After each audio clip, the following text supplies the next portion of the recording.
Hi and welcome along to AFTV News Daily. I hope you guys are having yourself a fantastic day. We are still in lockdown and it is beautiful weather out there. I'm even sweating a bit inside here. I'll tell you what, it's hot in this room and I want to get out. I definitely want to get out, but it's always great to be here to talk to you guys. And I've got a very, very special guest with me tonight. Ex-Arsenal centre-back Philippe Senderos is with us. How are you doing, Philippe? Hi, Robbie. Thanks for having me. I'm good. Yeah. Good, thank you. Nice, great to have you on board, man. Great to have you on board. How are you at the moment? How's the lockdown treating you? It's all right. I've got 2 kids, so keeping busy at home and trying to make most out of the time I have with my family. You can imagine with my career ended not long ago. I haven't been home a lot, and I'm just enjoying my time at home with the kids and my wife. Yeah, but you've never been at home this long with them, have you? Never. So really, I'm taking the negatives out and I'm trying to enjoy, make the most out of it. Yeah. Now, so what are you up to nowadays then? Because you haven't finished recently your career, and it's just recently you finished. Yeah, I finished in December. So I thought that was it for me. I had a good career, and I was really pleased with the way things went. And I made the circle, full circle. I finished my career in Switzerland, which was something I wanted. And I'm now doing my coaching badges, and doing a sporting director course in Spain with the Spanish Federation. And they just teach you about the job of a sporting director and prepare the next sporting directors. Oh, brilliant. That's fantastic. Well, let's take it right back to when you first joined Arsenal. I mean, one of the interesting things I always find about it is that you must be one of the few players that turned down Real Madrid to come to Arsenal. Is that true? You turned down Real Madrid to come to Arsenal? Yeah, at the time there was a lot of teams interested in me, and it's not that I turned down. It's just that I chose Arsenal over other teams. And I thought that was the one that could give me most opportunities to play in the Premier League, which is the league that I wanted to play at. And Arsenal is such an amazing team, and Arsene Wenger gave me a lot of confidence to join the team. So I was really my only thought was to come to Arsenal. Yeah, and at the time when you joined, I mean, you were joining a very, very good team, because you are actually an invincible, even though you didn't actually play in that season, but you were part of that invincible squad, weren't you? Yeah, I was in the dressing room with them. I was training in, week out, and yeah, I didn't get a game. I think it's pretty tough to get a game in an unbeaten team, and but I learned a lot from that year, and it will stay in my memories for sure, because it was such a special group to be part of. A lot of people talk about that invincible team, and it's something that's not been repeated. We've seen teams come close this season. Liverpool came close to it, as we know, but they didn't do it. What was it like for that? I mean, the mental toughness. I mean, what was it like for them? Especially when you're sort of coming down towards the end of it, and you can see that you can actually achieve this. What was that like, being in that dressing room? What were they like, the players? Those guys were winners. Every single one of those guys were winners, and they were convinced that what they were doing on the field was going to get them the victory. So even if they were down 2-0, it didn't matter. The team continued to play, continued to do the things that we worked on in training, and we were all convinced that we were going to turn it around. And I think these things that Arsene used to transmit to the team, this was the main example is this. It convinced every single player that if we continue to play football the right way, the way Arsenal know how to play, we will turn things around. So and then the season after, you did figure a lot, especially in the Champions League. We had that great run to the final, and you did really well in that run. I mean, if I remember rightly, there wasn't in the time that you was in the team, there were no goals conceded. Yeah, we had a very good run in the Champions League with 10 games, I think, without conceding a goal. and then we went on to play in the final, and then we won the FA Cup, which was for me my first major title and a major title for Arsenal, which was another clean sheet there as well. Another clean sheet in that FA. I remember being at that. I was at both of those. FA Cup final, clean sheet. That was in Cardiff, wasn't it? Exactly, yeah. That was in Cardiff. And the game didn't go the way we wanted to go, but you know what? We stuck at it, and we were again, we were a team, and we fought, and we pulled it until the end, and on penalties, thankfully, we won that game. Yeah, but you got to shout out the defenders, because up until that point, Arsenal's always about the attackers, the strike. But that game, I mean, even though it was like 0-0 going into extra time, but it was the defenders that done the job, innit? It was you guys that done the job that won that FA Cup, really. So for once, you're giving credit to defenders. Of course, man. We've got to big up the defenders. Hard on them, yeah. No, you know what? As defender, I know how it goes. The criticism will be there when the goals go in, and when the team doesn't concede, we think about the offensive side. It's a team thing. Why didn't we concede in that final? Thierry was up front. I think Reyes was there, and they were running their socks off. And to be equal or even fight against a team like Man U, especially on that day, it was really tough, and you need a full team effort. So I wouldn't get any credit for that, and I wouldn't want it. I think it's a full team effort, and that's why we won that game. Yeah, and I mean, the Champions League final, I mean, it was heartbreaking. I was there. Sol Campbell, who did come in for you, did actually score in the final, but you must have been gutted to not play in the final, especially you've done so well in the run all the way up to the final, and then he comes back to fitness just before the final. I mean, you must have been secretly you know what? Thinking, you know what, Robbie? We played the Villarreal game at Highbury. And between the first leg and the second leg, we played Spurs at home. And I remember getting injured on my knee. I had a medial ligament injury, and I had to come off in that game. And I couldn't play the return leg against Villarreal away. So during that time, from the first leg until the final, all I was thinking about was the final. I'm thinking, okay, I'm missing the second leg, but I'm sure we're gonna go through. Like, this team has enough, and with what we've done in the Champions League, we will go through for sure. So I've got to focus and get ready for the final.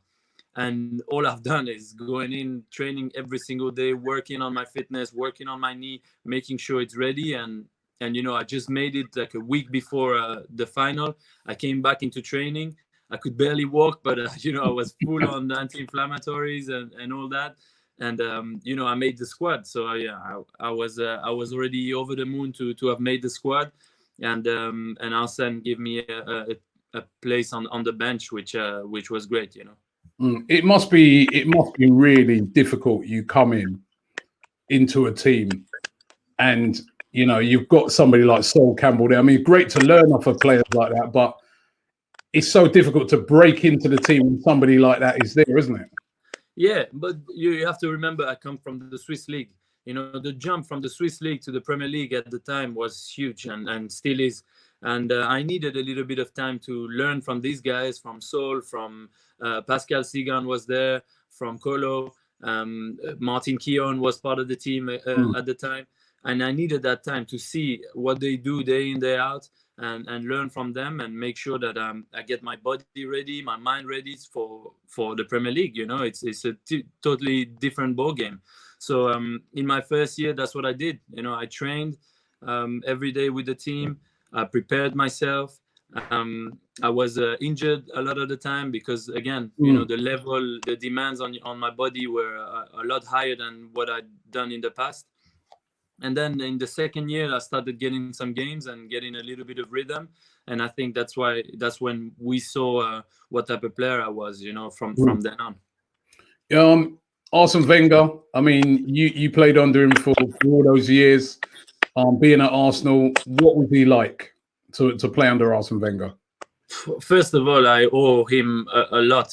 First of all, for him to come to Switzerland, come and talk to me, talk to my family, making sure I'm happy to move over, that I want to move over, signing me, giving me my chance, talking to me, and I owe him a lot in my career.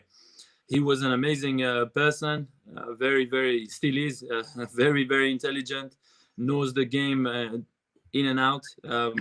He knows everything about what needs to be done for the team to be successful and for the players to develop themselves the best way possible. I think that's one of his key strengths, to know the moment when to throw in a young player. He's done it with so many players, and he repeatedly done it, and it was always the right moment for that player. You never saw a player that played one game and then didn't play for 5 months. He always put that player and give him a little bit of time, and that player always became something special. It's brilliant how many careers he's launched and what he's done with the football club. I'm an Arsenal fan. I was an Arsenal fan before I moved, and I'm still I'm one today. And the way the game changed and the way Arsenal moved into the club he is today is for sure part because thanks to him. Yeah, I mean, you get a bit saddened by how it all kind of ended up in the end for him, because especially you're kind of in a unique position because you were kind of there in the great times, invincible season, Champions League final, FA Cups, but then you also then had to make the transition, new stadium, constraints, stuff like that, and then to see how it kind of ended up for him, with the way he left and that, was you a bit saddened by that? Saddened by the reaction, but not by the way he left the club. I think he left the club in a much better position financially as it was before, and more ready to fight for what's to come. I think we have to think of it as well on that side. Yes, of course, I would want Arsenal to fight for the title every single year, but that in the current market from 2004 that Chelsea started getting some money, and Man City and how the Premier League has gone, you need to be at that level financially, and Arsenal moving to the new stadium and doing all these things needed that. So I don't think there is any other manager could have done with all the restraints financially and has done so well for Arsenal. I'm saddened by the reactions, because people have to understand where Arsenal were and where they are now. And Arteta's coming now, and I think speaking, I think what a lot of other fans will be saying is that so far we've been quite infused by what we've seen. We've liked what we've seen with Arteta. Even the other day, I heard him saying some things. He did an interview and he's talking about, as far as he's concerned, when you come to Arsenal, this is a big club, and I like what he's saying, the right things, and on the pitch, he's improved the performances. Yeah, I think so. I think Mikel, having played with him at Everton and having known him for a few years now, I know how his ideas are clear in his head, and I think when you simplify the message to the players, and you give them just few indications to improve their game and to what he wants to do on the field, you can see the results on the field are massive. One player I can think of is my fellow Swiss player, Granit Xhaka. He was good before, and I think he's even better today because probably his role has been simplified. He knows what he has to do, where he has to get the ball, and he doesn't have to do the role of someone else. And I think that's my view on it. And I think Arsenal are playing a better football because of that. Yeah. You talk about Granit Xhaka then, as you said, fellow Swiss captain of Switzerland. So you guys obviously very proud of him over there. But he did have that little rough time at Arsenal last season. Well, no, I keep saying last season, like this season's finished. It hasn't even finished yet. But earlier on in the season, where he had that incident where he sort of stormed off the pitch, and at that time, there was a lot of people thinking that's it. That's the end of Granit Xhaka. He's going to leave the club. There was talk of her for Berlin and that. But the funny thing is that if you speak to the majority of fans at the moment, they're like, well, you know what? He's turned it around. He has been putting in some very, very good performances under Mikel Arteta. Yeah, I mean, he's a very talented player. And in the current market, if you have to go and get a player of his caliber, it would cost you a lot of money, that's for sure. But he's a great player and a great servant for Arsenal. He's done very good games. He's always put his body on the line. He's always ready to take the responsibility when he's been, when he's been on the field. And I think that's very important. What he done, of course, is not the right thing to do. I think he knows it himself. I think the fans gave him a bit of stick and maybe a lot of stick before. And I know you have to understand how a player, how it goes in his head as well. As fans, I think we need to support them. We can criticize because, of course, it's a public game, and everyone will accept the criticism. But I think we need to support as fans and be behind the team. A player goes through ups and downs, and we need to be there behind them to help them in those moments. Yeah, I mean, do us as fans, right? I'm a fan, obviously.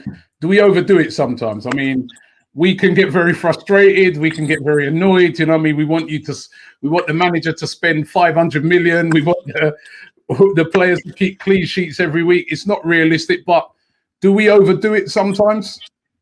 No, look, Robbie, you want players to be human as well.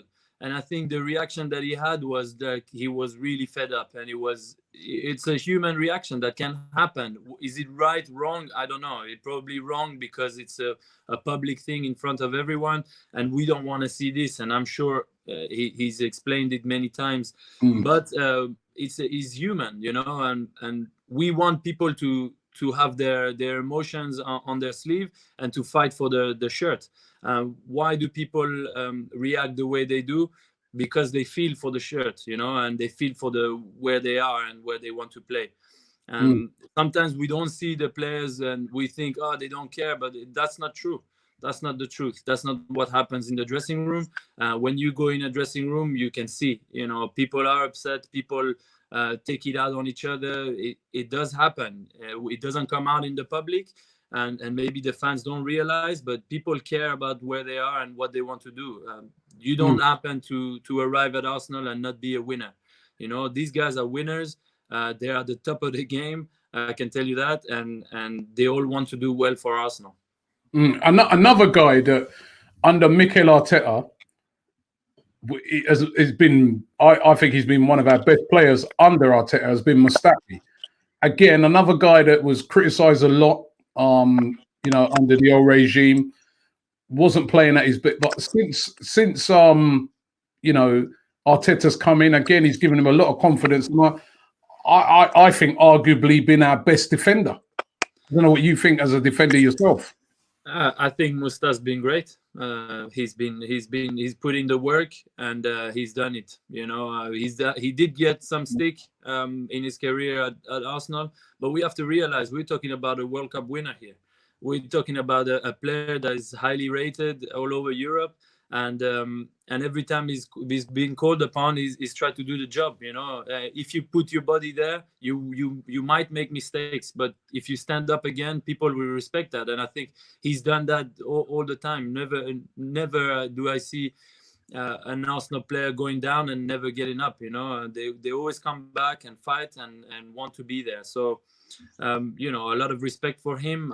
Again, I know him from my time at Everton when he was there.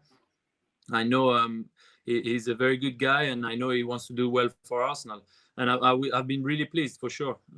Does the fact that Granit has improved or has done a very important job in the last few months, does it help a centre back? It probably does.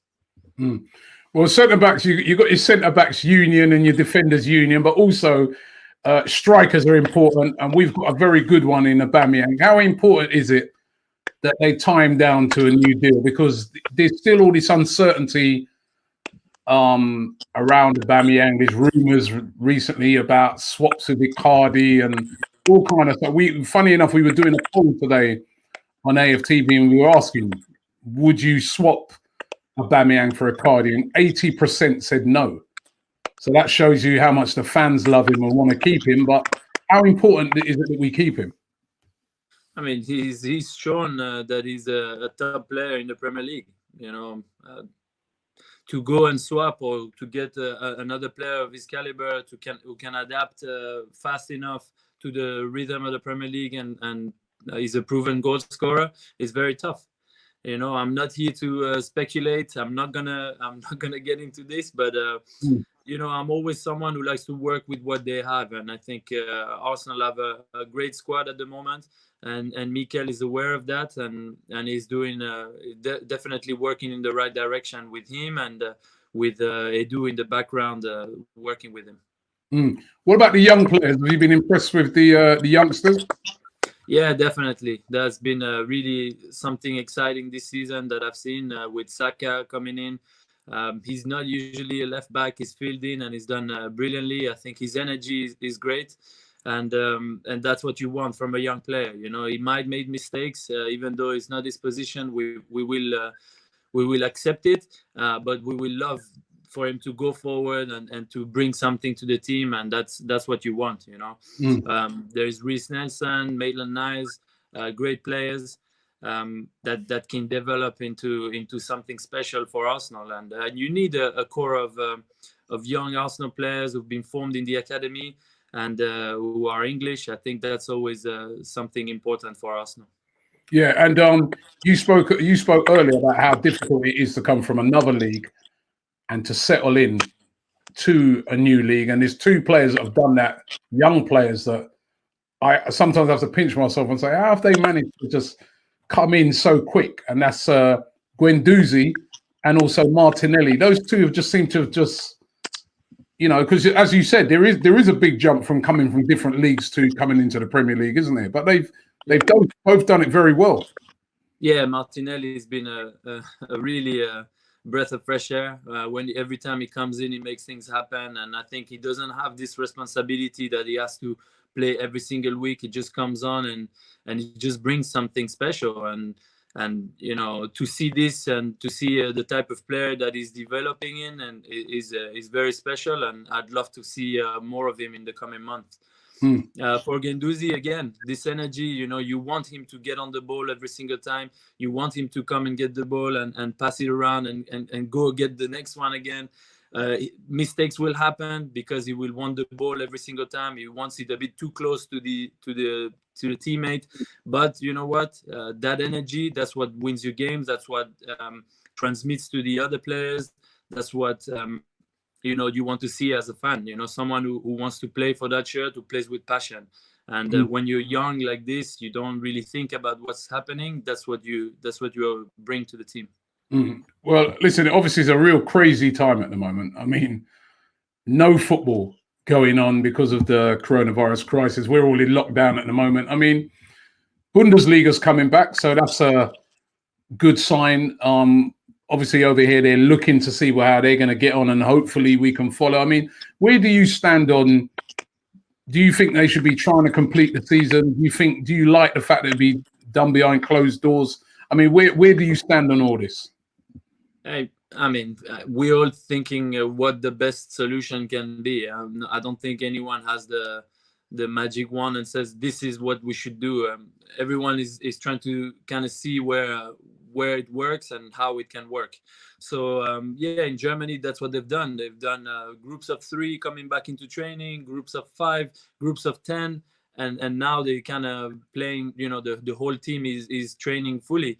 And every time with tests, every time making sure everyone is healthy and doing well, you know. So there is a lot of things that need to be done before the games can restart. They're doing it really well for now. Let's see how they get on, and then see if we can do the same.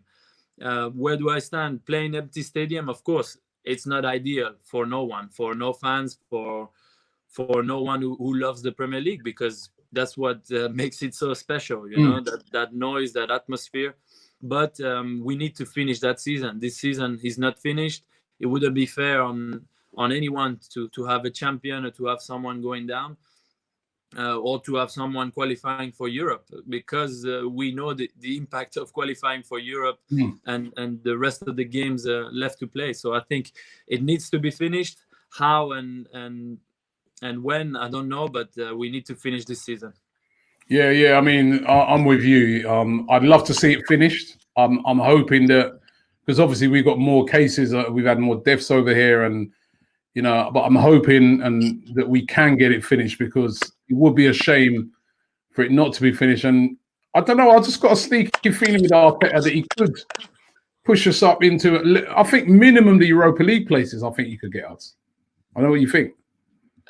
Before this coronavirus, I would definitely think we're on the right track here, and we can see the results are going our way, and we definitely seen the results of what they've been doing in training, and we can see it in the games. The improvement was there to see.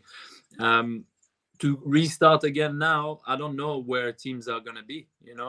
We're talking about 2 months off. That's more than a normal off season. So teams are restarting are at a different level, and they need a new preseason again. So I don't know how.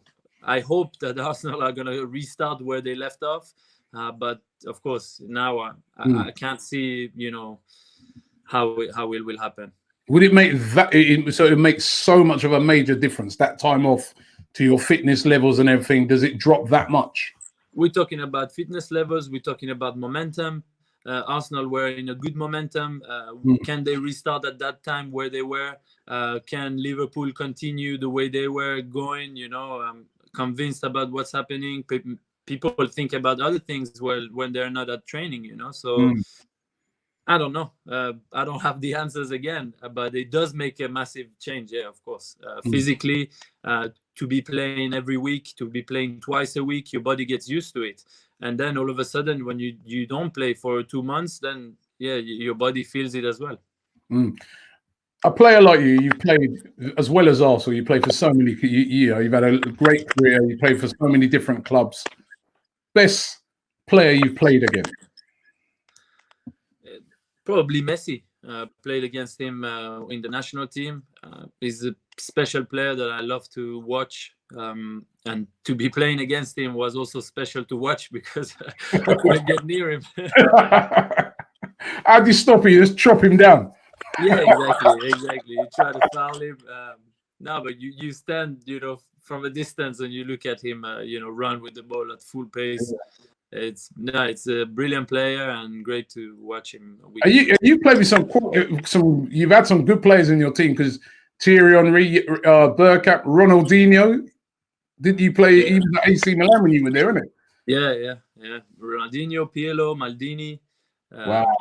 Xhaka, amazing players. And I'm blessed to have been able to do this job as my passion, and blessed to have had such a career. So is it? Are we looking at next stage for Philippe Senderos, manager? Manager, sporting director. I'm not too sure what I want to do, but I want to continue in football, and I'd like to wake up and know that I'm going to a training ground or do something in and around the football, because that's what I live for. Yeah, because I was gonna go on to ask that question, because it must be hard, right? Like, I've got a son who's just like 10. He's at an academy. I see at that age the amount of training and that you have to do. So you've done that literally all your life. That's what you've done. Train every day, play a game at the end of the week. Your whole life, everything has been constructed around football. Now, you're 35 now, is that right? Yeah. 35.